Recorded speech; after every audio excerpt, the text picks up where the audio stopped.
día de hoy renovamos la ilusión y la esperanza de continuar juntos abriendo la palabra de Dios y conociendo cada día más a ese Dios maravilloso que tenemos en nuestra vida y sobre todo en nuestra esperanza. Os invito a que cojas tu Biblia, a que la abras y que podamos disfrutar de una nueva epístola, una nueva carta, ya que en el programa anterior terminamos la serie y con el de hoy comenzamos una nueva serie, también de una carta pequeñita, pero muy significativa. Te invito a que disfrutemos juntos de estos momentos, de estos encuentros espirituales, con los cuales estoy absolutamente convencido de que el Señor está en medio de nosotros. La carta de primera de Pedro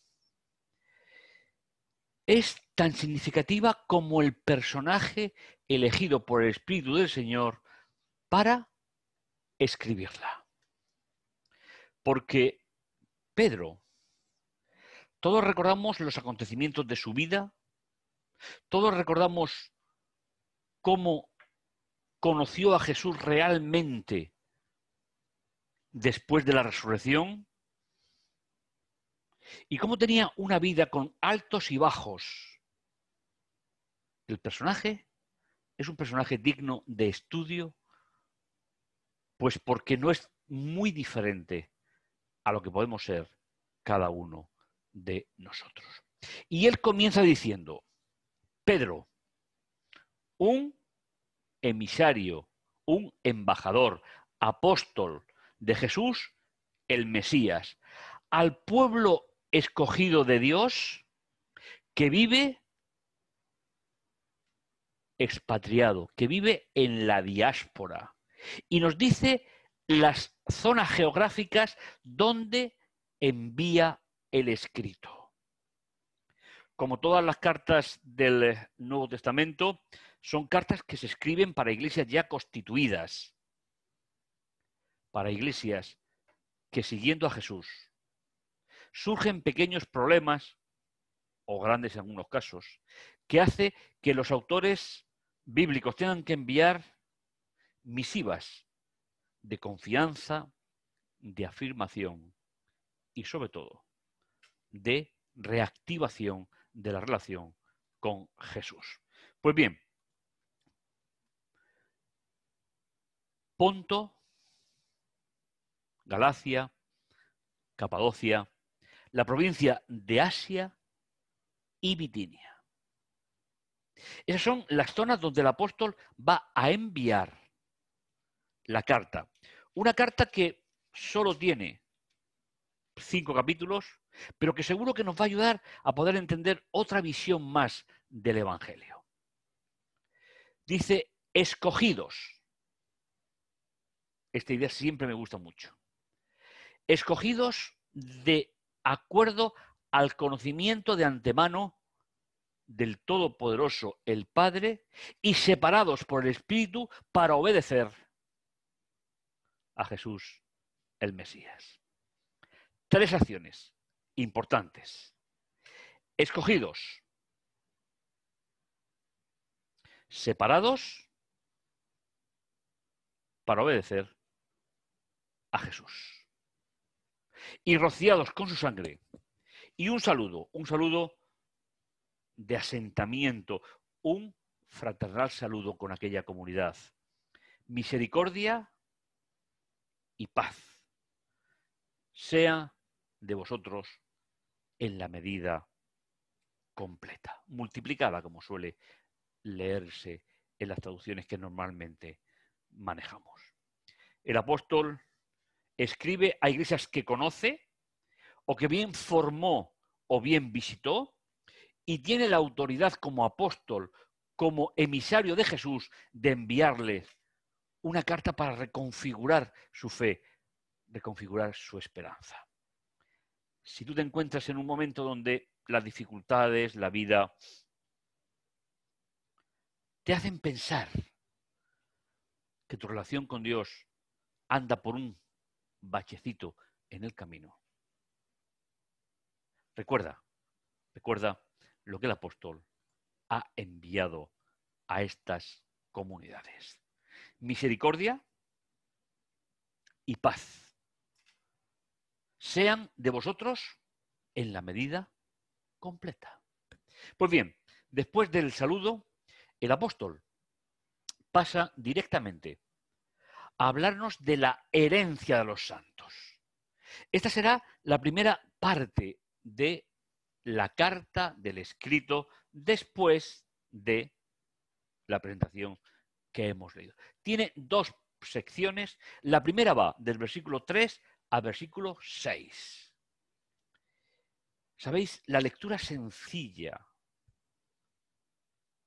es la que nos va a ayudar a comprender, no a través de la elocuencia, sino a través de la experiencia que vivió Pedro personalmente y que compartió con aquellas comunidades. Alabado sea Dios, Padre de nuestro Señor Jesucristo, el Mesías, quien según su gran misericordia ha hecho que por medio de la resurrección, que a través de la resurrección de entre los muertos de Jesús el Mesías, nos haya renacido una esperanza viviente. Pedro habla en plural y él se identifica con esa esperanza. Aquel Pedro que se escondió en la casa de los criados, que negó a Jesús 3 veces antes de que el gallo cantara. La resurrección de Jesús fue lo que le lanzó hacia el gran conocimiento de Jesús. Pedro no entendía que Jesús tuviese que morir como murió, pero al resucitar llegó a captar de manera muy significativa qué valor tiene para un creyente la resurrección de Jesús. No podemos quedarnos en el sufrimiento como hacen las religiones en su inmensa mayoría. Para nosotros, sin eliminar ningún detalle de la vida de Jesús, es decir, su nacimiento, su vida, su muerte, su resurrección, pero si tenemos que quedarnos con algo en particular, es con la resurrección, porque es lo que da valor al resto del ministerio de Jesús. No lo olvidéis, es algo realmente importante para nuestra comprensión del Evangelio. Renacidos a una esperanza, se podría traducir que vivifica o que da vida.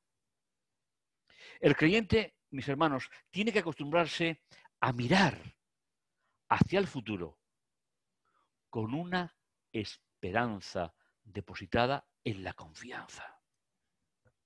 Pero además nos habla de a una herencia que no se corrompe, o contamina o desvanece, guardada con la seguridad en el cielo. Cómo me encanta leer esta parte, porque Pedro comparte no solo vivencia, comparte esperanza. Y esa esperanza es una herencia que tenemos los creyentes que aceptamos la resurrección de Jesús. Mientras tanto, versículo 5, por medio de la confianza, estáis siendo protegidos por el poder de salvación de Dios, listo para ser revelado en el último tiempo. Es decir, la esperanza es una coraza, según dice Pedro. Estamos siendo protegidos. El texto no nos dice si se refiere a un escudo, a una coraza como la de un soldado romano, pero la idea fundamental es Por tanto, por medio de la confianza, estáis siendo protegidos por el poder de salvación de Dios. Es decir, la esperanza nos permite vivir con dignidad el presente y nos blinda y nos protege frente a las dificultades. No está diciendo que se resuelvan las dificultades, nos dice que nos protege de que ellas calen de tal manera en nuestra vida que podamos olvidarnos de Dios. Listo para ser revelado en el último tiempo. Es decir, la esperanza en el regreso de Jesús se revelará de forma definitiva el día que le vamos a aparecer en las nubes de los cielos. Y nos dice, nos exhorta, alegraos en esto, aunque por un poco de tiempo tengáis que sufrir aflicción por varias pruebas. ¿Qué nos está proponiendo realmente Pedro?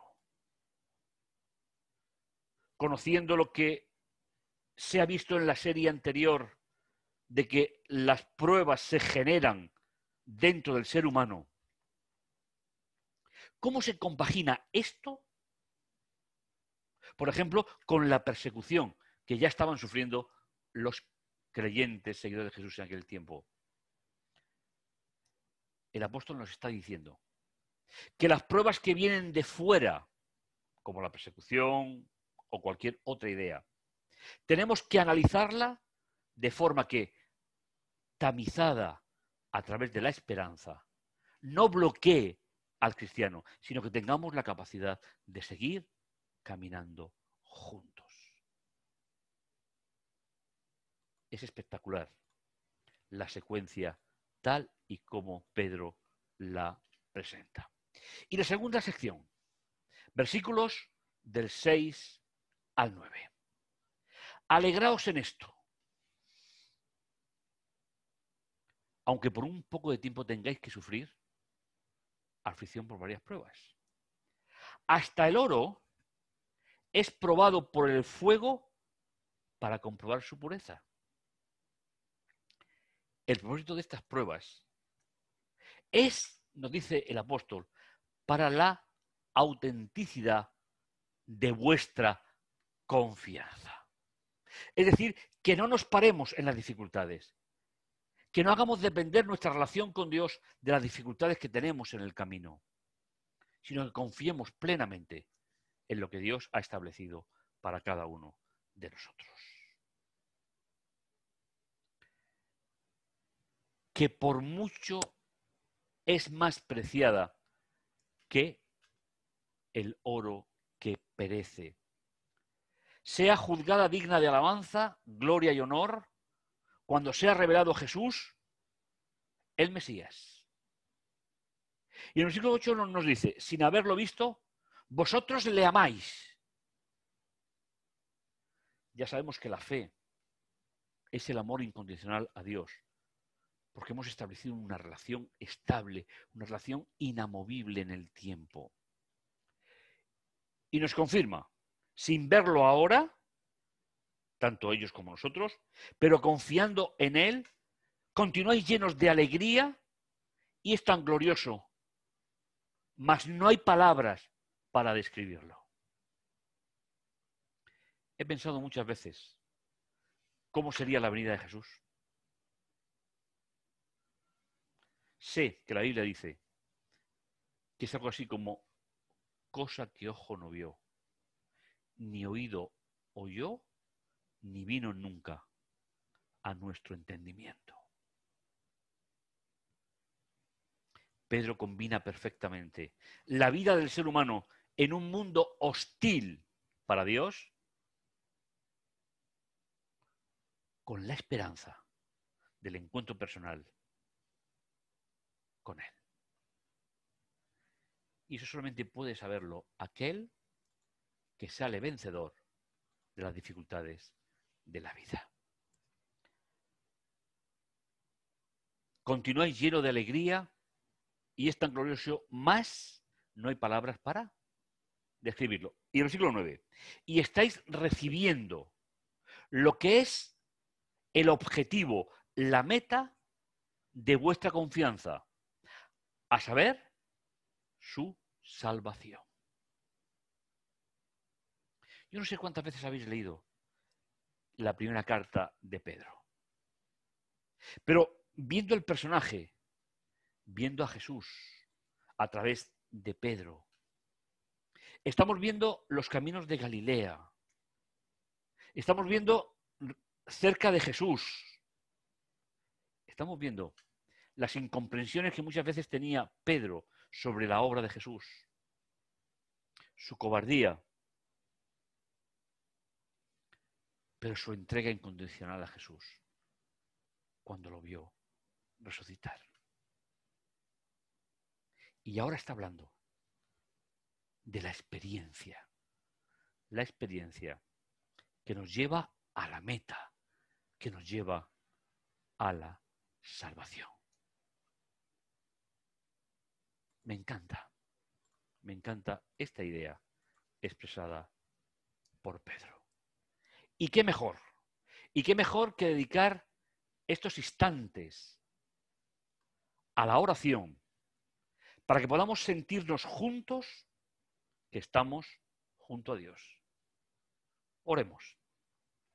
Bendito y bondadoso Dios que estás en los cielos, te agradecemos tu amor y tu misericordia. Te agradecemos, Señor, que esta vida, a través de la esperanza, sea un camino abierto a la eternidad y a la salvación. Por eso, Señor, mientras tanto te dirigimos nuestras oraciones,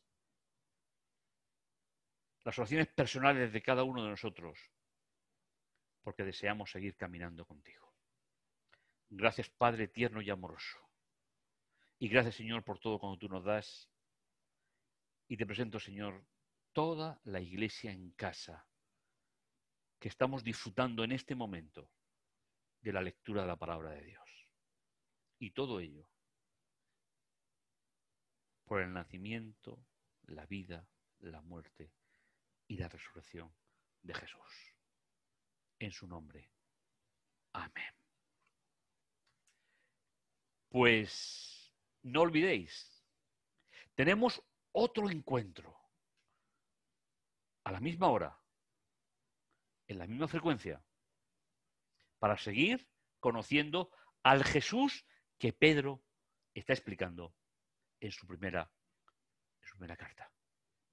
Nos vemos. Sin ti no sería lo mismo.